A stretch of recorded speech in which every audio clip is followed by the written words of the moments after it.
बिस्मिल्लाहिर्रहमानिर्रहीम। अस्सलाम वालेकुम। मैं हूं डॉक्टर ज़रताश बुखारी और एक दफ़ा फिर आपको वेलकम करती हूं ज़ेडार में। तो ईद की आमद के साथ हम बनाने लगे हैं बहुत ही आसान मसालों से बहुत ही मज़े की चटखारा बोटी। सबके घरों में आम तौर पे ये इंग्रेडिएंट्स पाए जाते हैं, तो इस वजह से इसको बनाना भी बिल्कुल आसान है। बर्तन भी कम धोने पड़ेंगे और बहुत ही जल्दी बन जाने वाली डिश है और आपके लिए सिंपली वाओ, यानी जब आप बनाएंगी तो सब लोग कहेंगे वाओ। तो जनाब जल्दी से चलते हैं हम अपनी डिश की तरफ। तो इसके लिए मैंने जो है बिल्कुल चर्बी साथ थोड़ी सी अटैच वाली बोटियाँ ली हैं, मीडियम साइज़ की ली हैं और ये हैं तकरीबन 1 किलो। उसके ऊपर 1 टेबलस्पून भर के धनिया, उसके साथ ही चला जाएगा 1 टीस्पून हमारे पास हल्दी, साथ जाएगा इसमें नमक 1 टीस्पून, लाल मिर्चों का पाउडर चला जाएगा इसमें 1 टीस्पून। अच्छा, अगर आप चाहें तो आप इसमें इसी स्टेज के ऊपर फूड कलर भी यूज़ कर सकते हैं। मैंने फूड कलर यूज़ नहीं किया, आप चाहें तो कर सकते हैं। इसमें जाएगा चाइनीज़ सॉल्ट 1 टेबलस्पून, उसके साथ ही 1 टेबलस्पून लहसुन का पेस्ट और 1 टेबलस्पून अदरक का पेस्ट। लें जी जनाब, सब चीज़ों को हमने अच्छे तरीके से जो है वो मिक्स कर देना है और 1 नींबू का रस है जो हमने इसमें शामिल कर देना है। अगर कोई बीज गिर जाए तो उसको निकाल लीजिएगा, ठीक है। और बाकी इसमें सिर्फ़ और सिर्फ जो है यही इंग्रेडिएंट्स हैं और कोई एडिशनल चीज़ इसमें नहीं जानी। और ये इतने कम मसालों से बनने वाली डिश है जो कि आपकी ईद को मज़ीद टेस्टी बना देगी। ईद पे चूँकि काम बहुत ज़्यादा होता है, कोई भी चूल्हे पे इतना ज़्यादा खड़ा होना नहीं चाह रहा होता, तो बस ऐसी डिश होती है कि जिसको चढ़ाएँ और चढ़ा के बस जल्दी जल्दी से बन जाए और हमें कोई बहुत ज़्यादा मेहनत ना करनी पड़े। तो ये लें जनाब, हमने इसको जस्ट मिक्स किया। मिक्स करके इसमें तकरीबन 3 ग्लास मैंने इसमें पानी का शामिल किए और इसको अच्छे तरीके से एक दफ़ा दोबारा हिला दूँगी। ये देखें, बस अब इसको हमने जो है वो पकने चढ़ा देना है यहाँ तक कि बोटियाँ बिल्कुल टेंडर हो जाएं और बिल्कुल गल जाएं। तो ये देखें, ये अच्छे तरीके से पकना शुरू हो चुका हुआ है।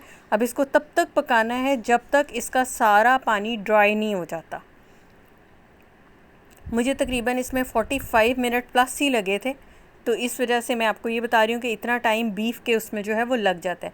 अगर आप मटन का इस्तेमाल कर रहे हैं तो तब शायद 30 से 35 मिनट्स लगेंगे, लेकिन बीफ में आपको 45 से 60 मिनट्स जो हैं वो लगेंगे। तो इस स्टेज तक आते आते मुझे तकरीबन जो है वो 45 प्लस मिनट्स ही लगे थे। तो बोटियाँ मैं इसमें से जो है वो देख लें आप, मसाला सारा ड्राई हो गया। मैंने इसमें कोई ऑयल नहीं डाला था, जो चर्बी हमने इसमें डाली थी उसी के ऑयल में मैंने इनको भून लिया है। तो ये एक बहुत ही जो आपको अमेजिंग सा शनवारीज़ का टेस्ट आता है ना, ये वो आपको आएगा।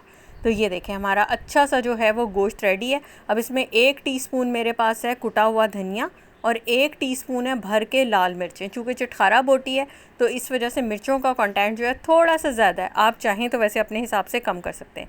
1 टेबलस्पून भर के इसमें जाएगा हमारा कॉर्नफ्लोर। अगर आप मज़ीद क्रिस्प करना चाहते हैं तो आप इसमें चावल का आटा यूज़ कर सकते हैं, लेकिन फिर यह है कि घर में बुज़ुर्गों ने खाना होता है तो उस वजह से इसमें फिर बहुत ज़्यादा क्रिस्पीपन आ जाए तो उनसे चपता नहीं है। तो इस वजह से हम इसमें सिर्फ़ और सिर्फ कॉर्नफ्लोर ऐड करेंगे।